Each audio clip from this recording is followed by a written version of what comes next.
لیکن یہ کہ اس وقت جو عالم عرب پر صورتحال پیدا ہو گئی اس میں ہمیں کیا کرنا چاہیے، پاکستان کے جو حالات ہیں ان میں کیا مشورے ہیں، اب میں ان چیزوں کے بارے میں آپ سے چند باتیں عرض کروں گا۔ پہلی بات تو یہ ہے کہ مشرق وسطیٰ کے مسئلے میں اس کے پس منظر کو سمجھ لینا چاہیے۔ ہمارے بہت سے احباب جو ہے وہ فوری طور پر وقتی صورتوں کو جیسے کہ حالات و واقعات ہوتے ہیں صرف انہی کے اعتبار سے رائے قائم کرتے ہیں، چیزوں کا پس منظر جو ہے نگاہوں کے سامنے رہنا چاہیے۔ اس صدی کا ایک مختصر سا نقشہ ذہن میں رکھیے، یہ 20ویں صدی کے آغاز کے وقت تھا جسے ہم پورا کہتے ہیں مڈل ایسٹ، بلکہ صرف مڈل ایسٹ نہیں، پورا شمالی افریقہ سلطنت عثمانیہ کا حصہ تھا، خلافت عثمانیہ۔ لیبیا، الجزائر، مصر، پورا حجاز، یمن، پورا عراق، شام، اور یہ شام ہی کے حصے ہیں در حقیقت، اردن اور لبنان، یہ سب یہ شام عرب، عراق عرب، یہ پورا علاقہ خلافت عثمانیہ یہ اس کا حصہ تھا۔ پہلی جنگ عظیم میں انگریزوں نے عربوں کو بغاوت پر آمادہ کیا، غداری پر آمادہ کیا، انہوں نے خلافت عثمانیہ کے خلاف بغاوت کی، بیج بوئے ان کے دلوں کے اندر نفرت کے، ابھارا انہیں کہ تم ترکوں کے غلام کیوں ہو، تمہیں خود حاکم ہونا چاہیے، تم کھڑے ہو جاؤ، ہم مدد کریں گے، تم بغاوت کرو، تم ان ترکوں کے خلاف ہماری مدد کرو، ہم تمہیں آزاد کر دیں گے، تم اپنے پاؤں پر خود کھڑے ہو جانا۔ یہ بہت ہی ہمارے لیے دردناک المیہ ہے اس پہلی جنگ عظیم کا۔ کرنل لارنس جیسا شخص، برطانوی استعمار، اور اس کے نتیجے میں عربوں نے بغاوت کی۔ اور اس قدر دردناک بات آپ کو بتا رہا ہوں، میں پہلی مرتبہ جب سن 62 میں حج کے لیے گیا مدینہ منورہ میں، ابھی وہ ریل کے انجن کھڑے ہوئے تھے۔ یہ ترکی کے زمانے میں، سلطنت عثمانیہ کے زمانے میں بغداد سے مدینے تک ریلوے لائن تھی۔ یہ پورا ایک عالم سلطنت عثمانیہ، صرف سلطنت نہیں، خلافت عثمانیہ، پوری ٹرینیں جو ہے ترکوں کی اڑائی گئی، ہزاروں ترکوں کو شہید کیا گیا، یہاں تک کہ صحن حرم میں شہید کیے گئے سینکڑوں ترک۔ یہ جرم تھوڑے نہیں ہے، معمولی نہیں۔ آج جس کی سزا مل رہی ہے معلوم ہونا چاہیے کہ وہ جرائم کون کون سے تھے۔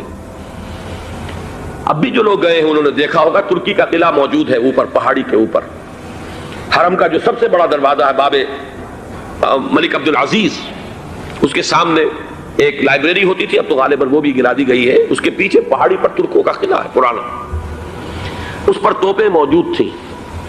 جب بغاوت ہوئی ہے، جو حرم میں آئے ہوئے تھے ترک فوجی، ظاہر بات ہے نہتے، وہ تو نماز پڑھنے آئے ہوئے تھے، ان کو وہاں ذبح کیا گیا ہے، اور ترکوں نے اپنی توپیں استعمال نہیں کی کہ کہیں بیت اللہ کو کوئی گدن نہ پہنچ جائے۔ بہرحال یہ غداری ہوئی ہے پہلی جنگ عظیم کے دوران، اور نہ صرف ترکوں پہ عربوں نے کی ہے۔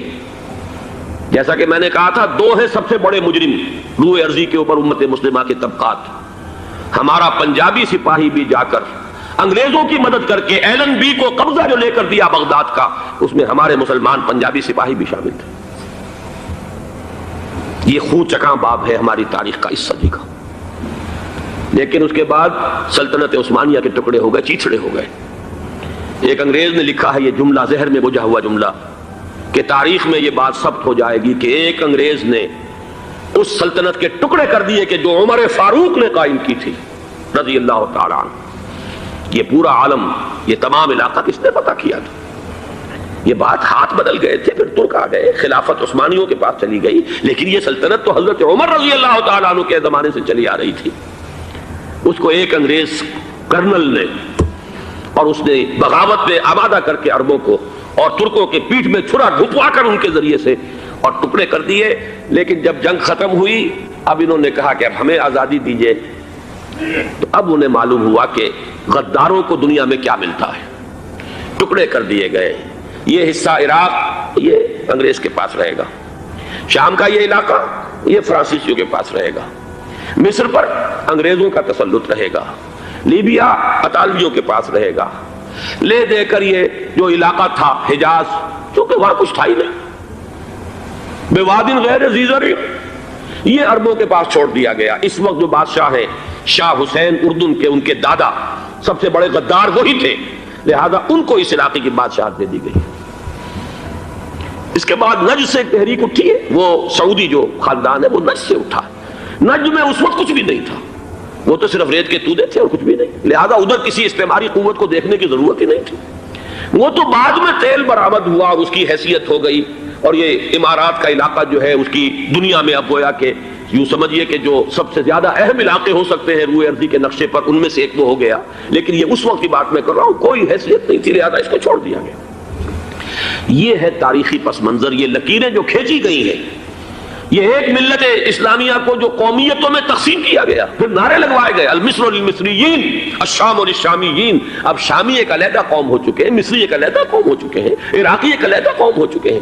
یہ ساری تقسیمیں استعمار کی پیدا کرنا ہے، اس کا کوئی تعلق اسلام کے ساتھ نہیں۔ اب ضرورت تو اس بات کی تھی کہ استعمار کے پنجے جب یہاں سے کچھ ہٹے، دوسری جنگ عظیم کے بعد ایک دور آیا، امریکہ ابھرا ہے دنیا کی عالمی سطح پر سیاست میں، اس کے ہاں کچھ آزادی کے تصورات تھے، اس نے بھی سپورٹ کیا۔ برطانیہ کمزور ہو چکا تھا، وہ اتنے بڑے علاقے کو اب ہولڈ نہیں کر سکتا تھا۔ ہندوستان بھی آزاد ہوا، پھر یہ کہ اور دوسرے علاقوں سے بھی اس کو پسپائی اختیار کرنی پڑی۔ استعمار کے پنجے جس طرح بھی ہوئے، ان کے سینوں سے، عربوں کے سینوں سے جو ہے گویا کہ وہ ہٹے، لیکن امریکہ نے ایک اپنی بہت بڑی حکمت عملی جو اختیار کی، عالم عرب کے سینے میں اسرائیل کا خنجر پیوست کر دیا، تاکہ یہ کبھی آزاد نہ ہو جائیں، ہمارے انگوٹھے تلے رہے، ہماری پالیسی گورن کرے۔ یہ استعمار کا دوسری جنگ عظیم کے بعد جہاں برطانوی استعمار، فرانسیسی استعمار رفتہ رفتہ یہ ہٹنے شروع ہوئے۔ صدر ناصر نے انگریزوں کو اٹھا کر پھینکا میڈیٹرینین میں اور دوسرے جگہوں سے، الجزائر نے آزادی حاصل کی فرانس سے، اطالویوں سے جو ہے لیبیا والوں نے آزادی حاصل کی، یہ ہو گیا، لیکن ایک خنجر پیوست کر دیا گیا اسرائیل کا سینہ عرب۔ اس صورتحال میں ظاہر بات ہے کہ ایک تو بڑی آئیڈیل پوزیشن تھی کہ پورا عالم اسلام متحد ہو، لیکن وہ تو بہت دور کا خواب معلوم ہوتا ہے۔ علامہ اقبال سے بڑا کوئی نقیب نہیں ہے ملت اسلامی کی وحدت کا۔ ایک ہو مسلم حرم کی پاسبانی کے لیے، نیل کے ساحل سے لے کر تا بخا کے کاشغر۔ لیکن انہیں بھی اپنے لیکچرز میں کہنا پڑا کہ اس وقت جو صورتحال ہے، پورے عالم اسلام کی ایک وحدت بن جانا تو تقریباً ناممکن نظر آ رہا ہے۔ اگر کسی طرح ایک common wealth of Muslim nations وجود میں آ جائے تو بھی بڑی کامیابی ہوگی، لیکن اس سے بھی پہلے یہ تو زیادہ آسان تھا کہ عالم عرب ایک وحدت کی شکل اختیار کر لے۔ یہ تو ایک قوم ہے، اکثر و بیشتر ایک نسل یا زیادہ دو نسلیں کہتی ہیں۔ شمالی افریقہ میں بربر نسل بھی ہے، باقی تو سب عرب ہیں۔ یہ پورا عالم ایک نسل، ایک زبان، پورے اتنے رقبے کے اوپر بولے جانے والی ایک زبان، یہ تو ایک ہو جائے۔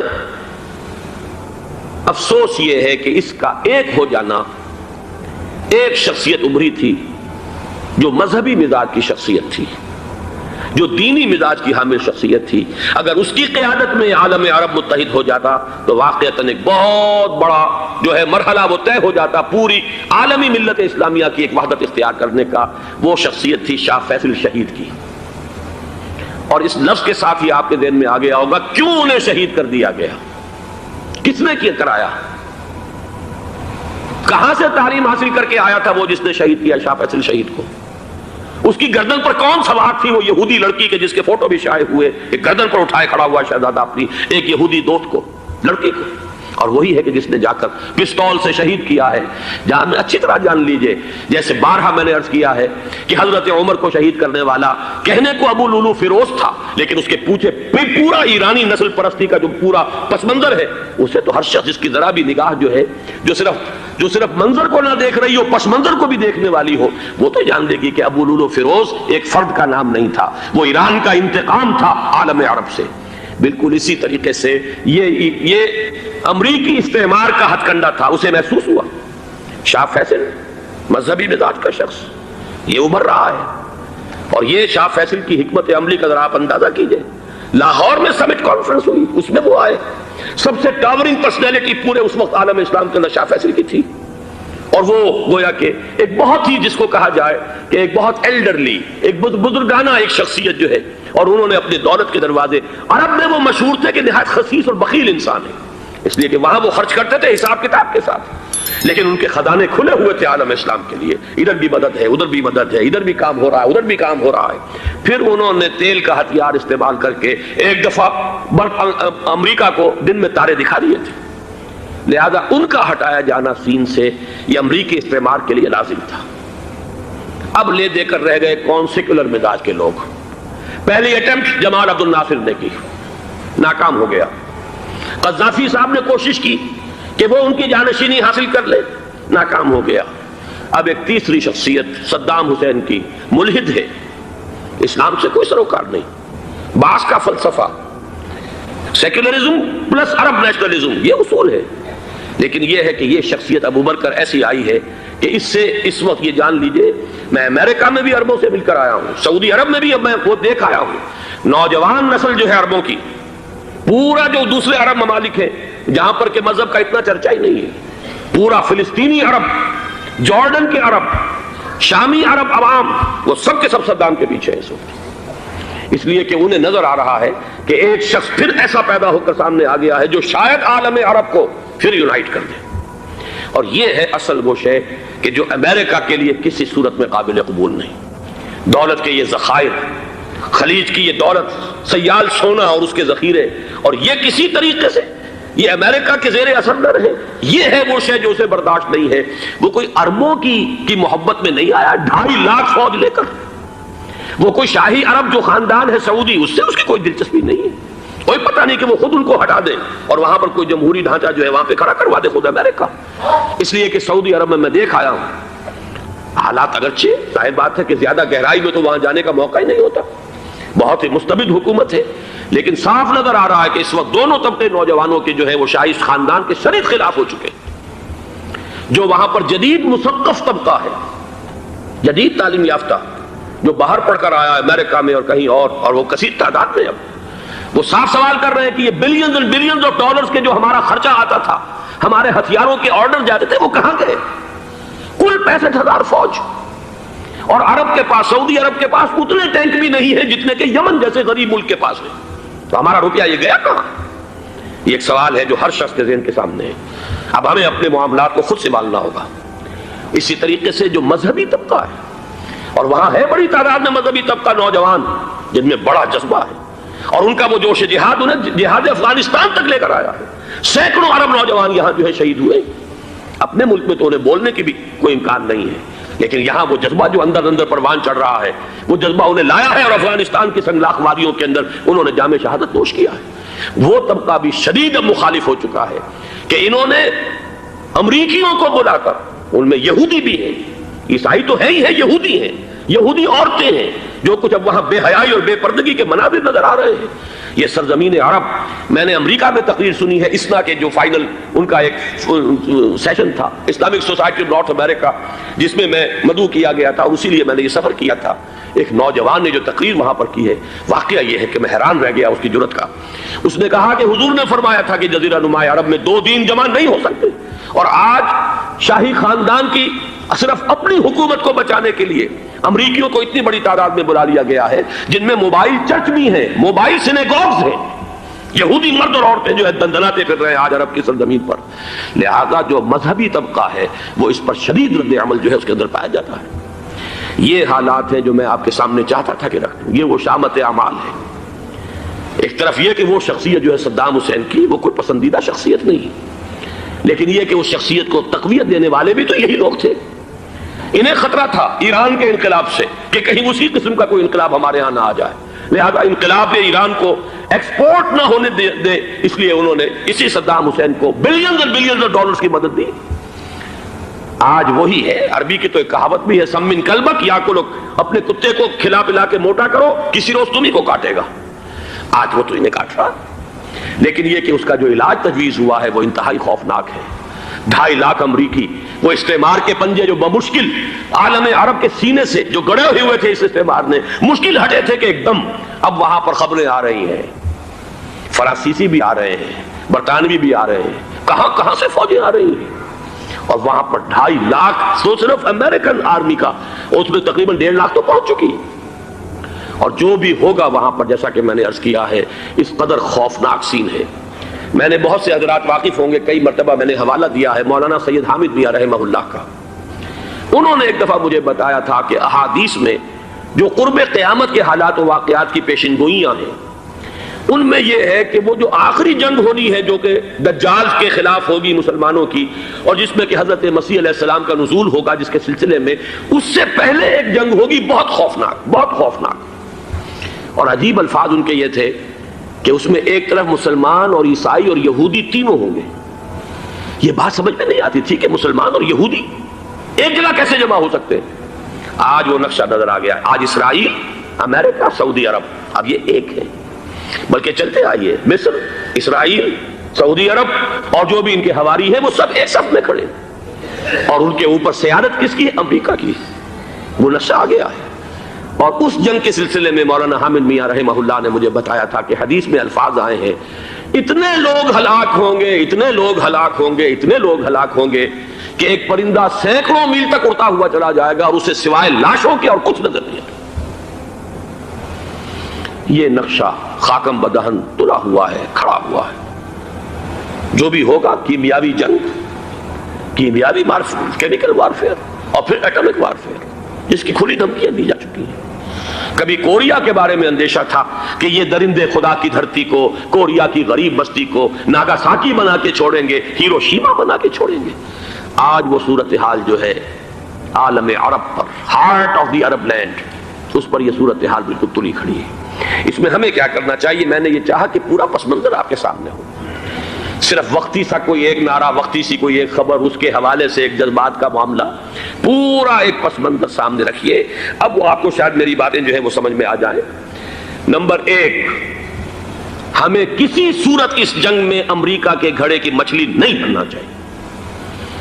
امریکہ اسلام کے تحفظ کے لیے نہیں آیا، امریکہ حرمین کی حفاظت کے لیے نہیں آیا، امریکہ اپنے مفادات، عالمی مفادات کے تحفظ کے لیے آیا. اور زیادہ سے زیادہ آپ کہہ سکتے ہیں کہ وہ سعودی شاہی خاندان کی حفاظت کے لیے آیا. اور بڑا عمدہ مضمون چھپا تھا پچھلے، بلکہ ابھی تک تو وہ تازہ ہی ہے جب تک نیا نہیں آتا، ندا میں، جس کا عنوان تھا اربوں کا چھرا اور اربوں کا گدا. سارے پیسے بھی انہیں سے لے رہے. $12 بلین کا ایک چیک لے کر گیا جیمز بیکر. اندازہ تو کیجیے دنیا کہاں سے کہاں پہنچ گئی. میں حیرت ہوں کہ دنیا کیا سے کیا ہو جائے گی. 2 ماہ قبل اس کا تصور نہیں ہو سکتا تھا. اتنی بڑی قوت امریکہ کی، تباہ کن قوت، اور جمع ہو جائے گی عرب کے اندر.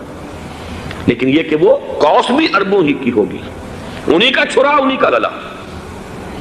ہمیں کرنا یہ چاہیے، اللہ تعالی ہماری حکومت کو، ہمارے سیاستدانوں کو، ہمارے ذمہ دار لوگوں کو ہدایت دے، وہ امریکہ کے گھڑے کی مچھلی نہ بنے. اس کے تحفظ کے لیے یا شاہی خاندان کی حفاظت کے لیے بہت کچھ انہوں نے عیش کر لیے، کافی عیش کر لیے.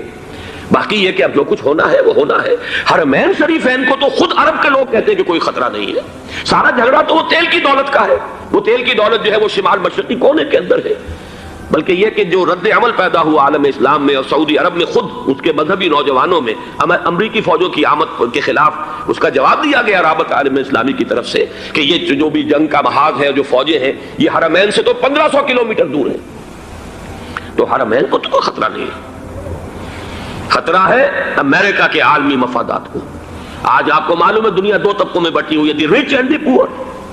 یہ جو اقوام ہیں، جو 6-7 قومیں شمار ہوتی ہیں دنیا کی دولت مند قومیں، ان کے لیے خطرہ ہے کہ یہ اگر ہم ان کا جو سب سے بڑا ذریعہ ہے اس کا صنعت کا، یہ تیل، اگر اس کو کچھ ہو گیا تو ان کی سب کی اکانومی جو ہے وہ ایک دم دھڑام سے زمین پر آ جائے گی. وہ بھی برابر ہو کر رہ جائیں گے دنیا کے دوسرے ملکوں کے.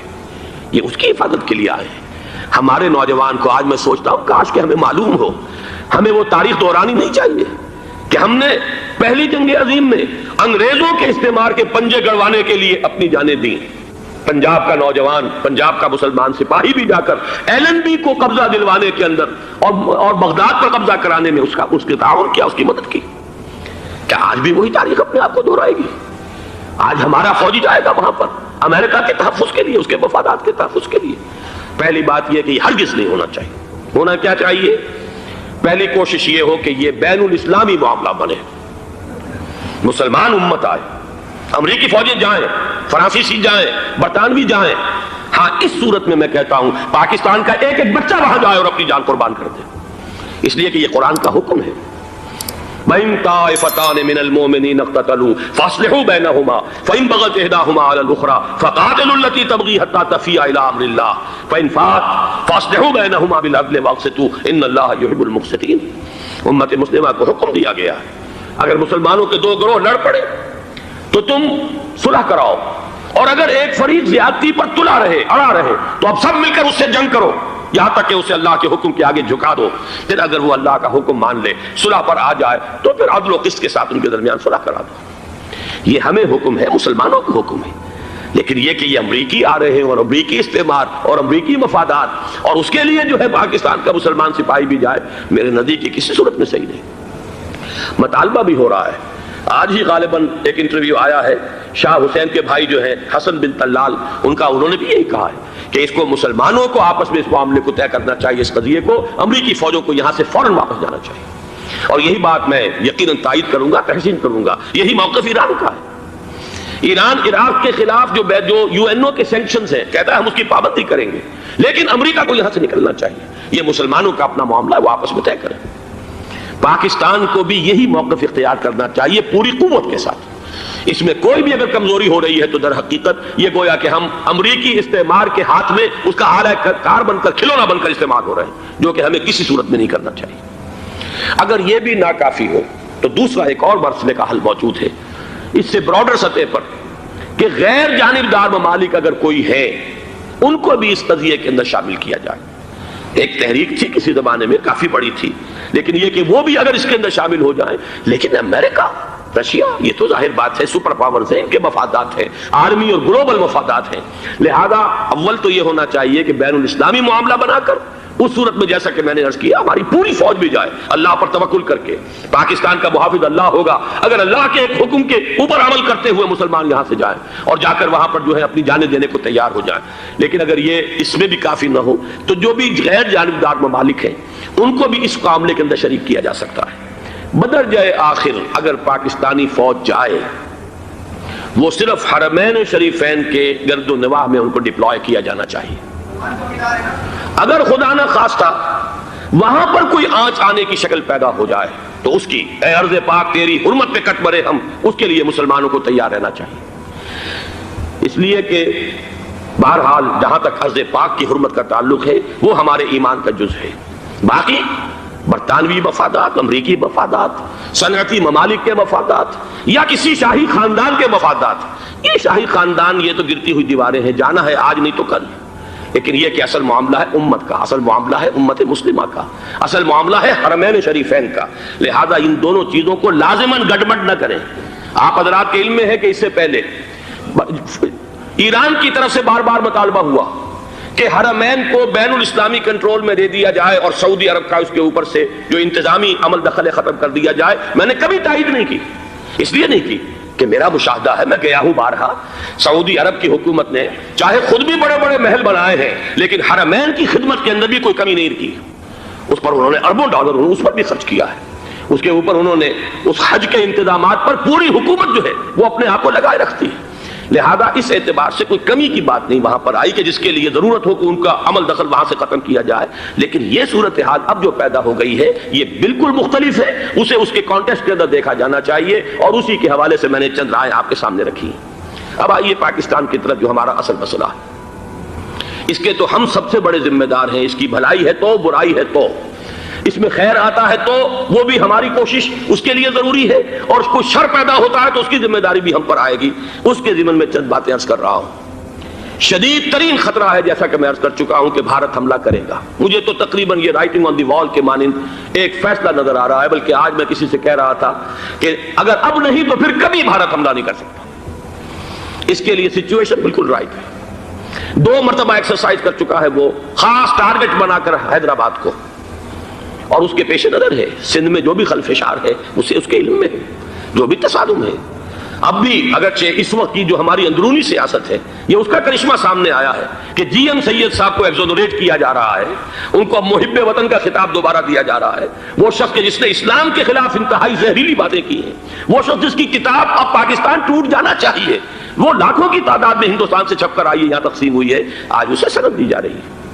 یہ ہے ہماری اندرونی سیاست کے کرشمے. میں اس پر تفصیل سے نہیں جانا چاہتا، لیکن اس شخص کی دیکھیے وہ جو علامہ اقبال کا شعر ہے کہ بت کرے میں برہمن کی پختہ زناری بھی دیکھ، دیکھ کعبے میں شکست رشتہ تسبیح شیخ، اور بت قدے میں برہمن کی پختہ زناری بھی دیکھ. کہ نظر یہ آ رہا ہے کہ اس نے رہا ہوتے پہلا بیان یہ دیا ہے کہ ہماری پہلی ترجیح یہ ہے کہ پاکستان ٹوٹ جائے اور ہندوستان کے ساتھ ہم ایک انڈیپینڈنٹ اسٹیٹ کی حیثیت سے کنفیڈریشن قائم کریں. سندھو دیش confederation with India independent of Pakistan. پھر دوسری ترجیح بھی ہے. تیسری آخری ترجیح یہ ہے کہ پاکستان کو 5 ریاستوں میں تقسیم کر دیا جائے اور ایک لوز کانفیڈریشن ہو، بس اس کے سوا کچھ نہیں. 5ویں بھی وہ اردو والوں کے لیے نہیں، مہاجرین کے لیے نہیں، ان کے لیے تو ان کے پاس کچھ نہیں ہے. 5ویں بھی پنجاب میں سے کاٹ کر سرائیکی صوبہ بنایا جائے اور سندھ میں تو بہرحال اردو بولنے والوں کو سندھی بن کر رہنا ہوگا. یہ اس شخص کا رہائی کے بعد بھی بیان ہے جسے آپ سند دے رہے ہیں کہ وہ محب وطن ہے، اور وہ غدار نہیں ہے، وہ پاکستان کا مخالف نہیں ہے. بہرحال یہ حالات جو ہے انتہائی خوفناک ہیں ہمارے. آج کشمیر میں جو صورتحال ہے ہندوستان کے لیے انتہائی تشویشناک ہے. جو بدنامی اس کو مل سکتی تھی مل چکی ہے. اور یہ آپ نے دیکھ لیا وہ امریکہ بہادر جو 1.5-2 لاکھ آدمی لے کر پہنچ گیا سعودی عرب میں، اس نے انگلی تک نہیں اٹھائی ہے کہ کشمیر میں بھارت کیا کر رہا ہے. یہ ہے ان کی ڈبل سٹینڈرڈز، یہ ہے ان کی بے ایمانیاں کہ بھارت جو کچھ کر رہا ہے وہاں. آج اگر ظلم ہو رہا ہے کویت میں عراقیوں کے ذریعے، پورے ورلڈ ٹیلی ویژن پر، CNN پر، فلاں پر، اور اخبارات میں، آج بھی ایک لمبا مضمون میں نے اخبار میں پڑھا ہے. لیکن یہ ہے کہ کشمیر میں کیا ہو رہا ہے کہیں تذکرہ نہیں ہو رہا. یہ ہے دنیا کے اندر دیانت اور امانت اور شرافت کا حال، اور بین الاقوامی سیاست جو ہے اس کے ڈبل سٹینڈرڈز. لہذا جو بدنامی بھارت کو آ سکتی تھی وہ آ چکی ہے. ہندوستان سے ایک نوجوان مسلمان صحافی دہلی سے آئے تھے. نئی دنیا ایک پرچہ نکلتا ہے اس کے طرف سے، وہ دورہ کر کے گئے ہیں. مجھ سے بھی لاہور میں ملے تھے، تقریباً 1 مہینہ 1.5 مہینہ ہوا. ان کے الفاظ سن کر میں کانپ گیا تھا.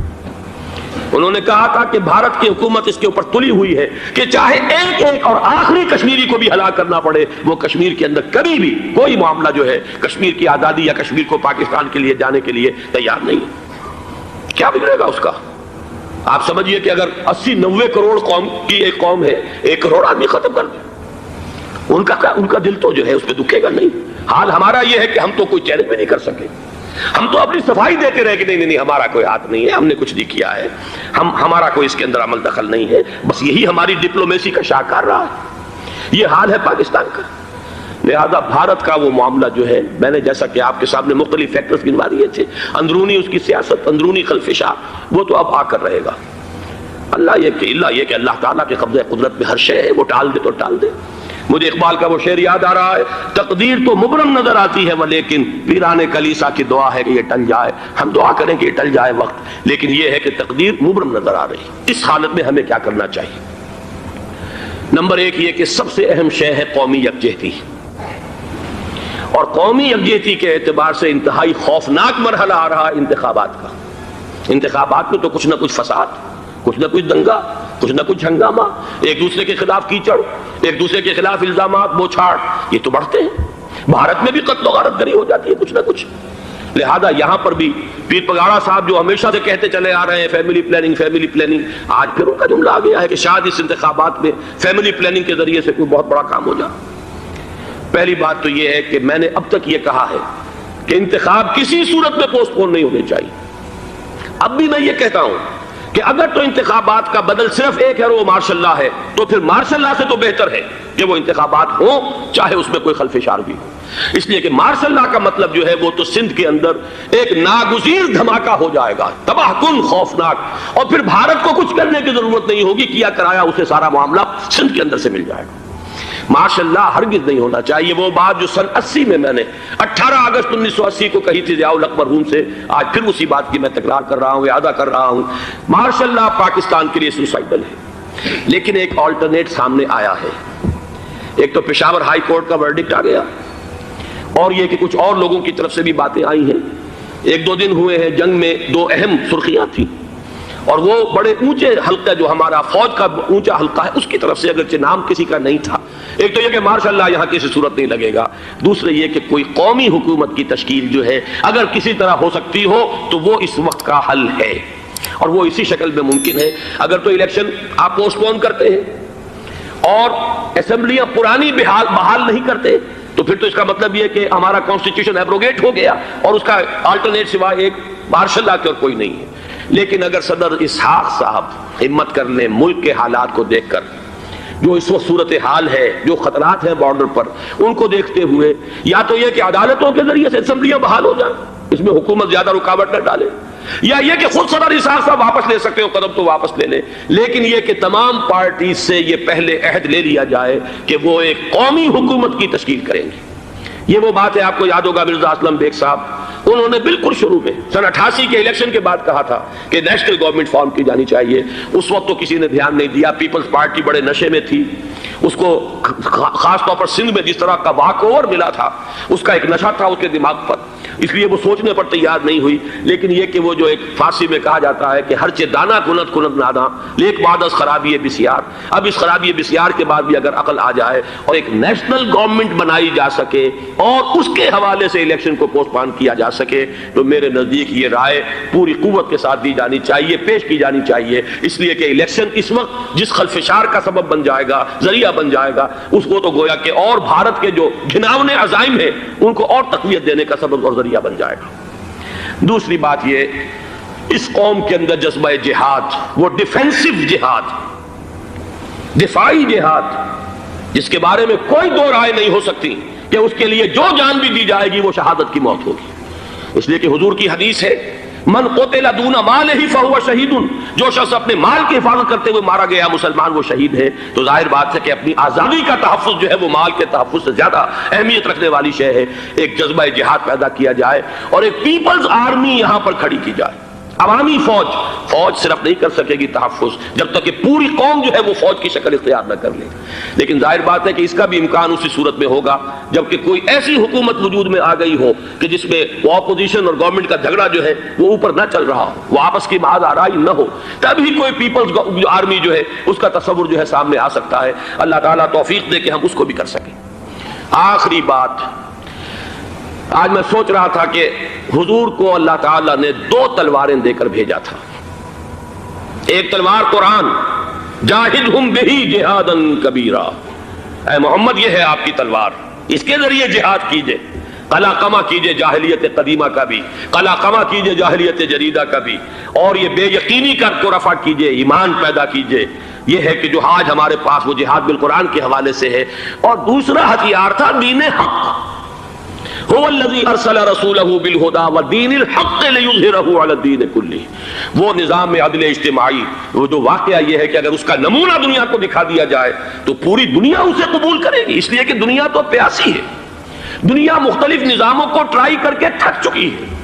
اس نے جمہوریت کا تجربہ بھی کر لیا ہے جس نے سرمایہ داروں کی آمریت کی شکل اختیار کر لی. دنیا نے کمیونزم کا تجربہ بھی کر لیا ہے، وہاں سے بھی پسپائی اختیار کر رہی ہے نوع انسانی. لیکن یہ کہ وہ نظام عدل اجتماعی تو ہمارے پاس تھا. پچھلے سال آپ کو یاد ہوگا یہاں پر دسمبر کے مہینے میں اس کے اوپر سیمینار ہوئے تھے، سیاسی نظام، معاشی نظام، معاشرتی نظام، اخلاقی نظام، وہ پورا نظام زندگی جو ہے وہ ہمارے پاس ہے جس کے لیے یہ ملک لیا گیا تھا. اسلامی انقلاب برپا کر کے اور یہاں پر اس دین کو قائم کیا جائے. میں چند باتیں بھارت کے حوالے سے کہنا چاہتا ہوں. بھارت کے سلسلے میں ہم سے بہت بڑی بڑی کوتاہیاں ہوئی ہیں ہندو قوم کے حوالے سے. پہلی کوتاہی یہ ہوئی کہ ہم نے 800 یا 1000 برس تک حکومت کی. اگرچہ صوفیاء نے کچھ تبلیغ کی یہاں پر، لیکن علمی سطح پر، انٹلیکچوئل لیول پر کوئی تبلیغ کا کام نہیں کیا. ہندوؤں کی جو اعلیٰ ذات کے لوگ ہیں، اور ہندو ذہن ہے فلسفیانہ ذہن، اس فلسفیانہ ذہن کو ہم نے کبھی سمجھنے کی کوشش نہیں کی. اس تک ہم نے دین کی دعوت کو نہیں پہنچایا. ہم نے جہاد بھی سیف کر کے انہیں زیر تو کر لیا، ان پر حکومت تو کی، لیکن یہ ہے کہ جہاد بالقرآن کے ذریعے سے ان کے نظریات، ان کے افکار، ان کے عقائد، ان کے نظریات باطلہ کا علاج نہیں کیا. یہ ایک بہت بڑا جرم تھا کہ ہم نے یہاں پر 1000 برس تک حکومت کی لیکن یہ فرض منصبی ادا نہیں کیا. اس ضمن میں آپ سے عرض کروں کہ پچھلے سال جب میں گیا تھا انڈیا، مولانا علی میاں سے مدظ اللہ العالی میری ملاقات ہوئی. میں نے انہیں ایک مشورہ دیا، وہ چونک گئے، انہیں مشورہ پسند بھی کیا. یہ مجھے نہیں معلوم کہ اس پر عمل کیا یا نہیں. میں نے ان سے عرض کیا کہ آپ ندوۃ العلماء میں سنسکرت کی تعلیم لازم کر دیں. تاکہ یہاں کا عالم دین جو نکلے وہ ہندو جو مذہب کی کتابیں ہیں ٹاپ کی امہات کتب ان کو بھی سمجھ سکتا ہو. جب تک آپ ہندو ذہن کو نہیں سمجھیں گے اسلام اس کے سامنے پیش نہیں کر سکتے. لہذا ایک کام تو ہمیں یہ کرنا ہے، اور میں نے شاید آپ میں سے جو حضرات بھی میثاق پڑھتے ہیں ان کے تو علم میں یہ بات ہوگی کہ میں نے شاہ ولی اللہ دہلوی رحمۃ اللہ علیہ کا ایک قول جو ہے نقل کیا ہے ہندوستان ہی کے ایک رسالے میں. وہ ان کا قول جو ہے اس کو کوٹ کیا گیا تھا، وہاں سے میں نے نقل کیا کہ انہوں نے فرمایا کہ ایک وقت آئے گا کہ ہندو قوم کے اعلیٰ ذات کی اکثریت اسلام قبول کر لے گی. اللہ کرے کہ وہ کام ہو، وہ بھی ہوگا تو جہاد بالقرآن کے ذریعے سے ہوگا. دوسری دو کوتاہیاں کیا ہوئی دیکھیے، میں اس کی مثال دے رہا ہوں. ہم نے اب تک اسلام کے لیے جو نعرہ بازی کی ہے اس کا نتیجہ یہ نکلا، ہندو کو ہم نے بیدار کر دیا، چوکنا کر دیا، منظم کر دیا، اپنے خلاف کھڑا کر دیا، اور ہم نے کچھ کیا نہیں. اس کی ایک سادہ مثال دے رہا ہوں. چپ راس چپ چپ راس چپ خاکسار تحریک دہل گیا تھا پورا ہندوستان. واقعہ یہ کہ دہل گیا تھا. وہ تحریک تو اس کے بعد ختم ہوئی، اب آثار قدیمہ میں کہیں رکھی ہوئی ہے. لیکن ہندو نے اس وقت سے RSS شروع کی، ہندو کو جگہ دیا. RSS جوابی تحریک تھی خاکسار تحریک کے مقابلے میں، اور وہ 60 برس ہو گئے مسلسل کام کر رہے ہیں. وہ تحریک موجود ہے اور اب وہ بہت بڑی فارمیڈیبل فورس بن چکی ہے ہندوستان کے اندر. اسی طرح دوسری بات عرض کر رہا ہوں، ہمارے ہاں اسلام کا نعرہ، اسلامی نظام، اسلامائزیشن، حکومت، قانون، یہ پہلے تو لگا کرتا تھا اپوزیشن کے پلیٹ فارم سے. 11 برس جو تھے ہمارے مرحوم ضیاء الحق صاحب کے، وہ ایوان حکومت سے یہ نعرہ لگا. نتیجہ یہ نکلا ہندوستان میں رام راشٹر کی تحریک کھڑی ہو گئی جوابی رد عمل کے طور پر. ہم نے تو کچھ کیا بھی نہیں سوائے کچھ کاسمیٹک تبدیلیاں، کچھ اوپر کی تبدیلیاں، کچھ رنگ و روغن، کچھ عید میلاد النبی زیادہ شوق سے اور زیادہ شان سے بنانی شروع کر دی، کچھ اور ہم نے اس طرح کے جو ہے وہ تقریبات کا آغاز کر لیا. باقی وہ اسلام کا نظام، وہ نظام تو ہم نے قائم نہیں کیا. میں نے جو حضرات واقف ہیں مجھ سے انہیں یاد ہوگا یہ کہ میں سن 80 میں پہلی مرتبہ بھارت گیا تھا پاکستان بننے کے بعد. سن 47 نومبر میں نے کراس کیا تھا from east Punjab to west Punjab. Pakistan آیا خون اور خاک آگ کے دریا عبور کر کے. 33 برس کے بعد میں گیا تھا واپس ہندوستان پہلی مرتبہ سن 80 میں. واپس آ کے جو میں نے تقریر کی تھی اس کے چند چیزیں یاد ہوں گی بہت سے حضرات کو. میں نے کہا تھا میں نے 2 چیزیں بڑی اچھی دیکھی ہندوستان میں جس سے ہندوستان میں مسلمانوں اور اسلام کے مستقبل کے بارے میں جو بہت زیادہ اندیشے اور خطرے تھے وہ دور ہو گئے. ایک یہ کہ ہندوستان میں بھی کوئی ایک نیشنلزم پیدا نہیں ہو سکا بلکہ ریجنلزم ہے، علاقائیت ہے، لوگوں کے ذہن کے اندر علاقائیت ہے. اگر ایک مرکزی نیشنلزم پیدا ہو جائے تو بھارت بہت بڑی طاقت بن جائے گا، پورے علاقے کے لیے بہت بڑا خطرہ بن جائے گا. دوسری بات میں نے یہ عرض کی تھی کہ اللہ کا شکر ہے کہ ہندو مذہب کا کوئی ریوائول وہاں نہیں ہوا. بائی اینڈ لارج انڈین ہندو جو ہے وہ سیکولر ذہن کا ہے، مذہب کا احیاء وہاں نہیں ہوا. یہ سن 19 کی بات میں کہہ رہا ہوں، اس لیے کہ مذہب کا اگر احیاء وہاں ہو جائے تو مسلمان کے لیے بڑے خطرے کی بات ہو جائے گی. لیکن آج میں آپ سے عرض کر رہا ہوں 1990 میں 10 برس کے بعد یہ جو 11 برس تک ہمارے ہاں اسلام کی رٹ لگی ہے، نتیجتاً اب وہاں ملیٹنٹ ہندو ریوائولزم ایک بہت بڑی قوت بن کر آ چکا ہے. ہم نے کچھ کیا بھی نہیں، نعرے لگائے. اور وہاں بی جے پی اب اگلے الیکشن کے اندر وہ یقین رکھتی ہے کہ اس کی حکومت ہوگی. اس وقت بھی بی پی سنگھ کی حکومت جو ہے اسی کے بل پر کھڑی ہے. میری ملاقات ریاض میں ایک ہوئی ہے مراد آباد کے نوجوان سے، اور گفتگو کے آخر میں وہ رو پڑا کہ ہم ہندوستانی مسلمان کیا کریں، ہم تو ایک ایسی صورتحال سے دوچار ہو گئے ہیں کہ کوئی صورت ہمیں نظر نہیں آ رہی بچاؤ کی. 30 اکتوبر کی ڈیٹ دی ہوئی ہے VHP نے، وشوا ہندو پریشد جو ہے VHP، اس کے دے رکھی ہے کہ ہم نے ہر صورت کچھ بھی ہو جائے اور ایسے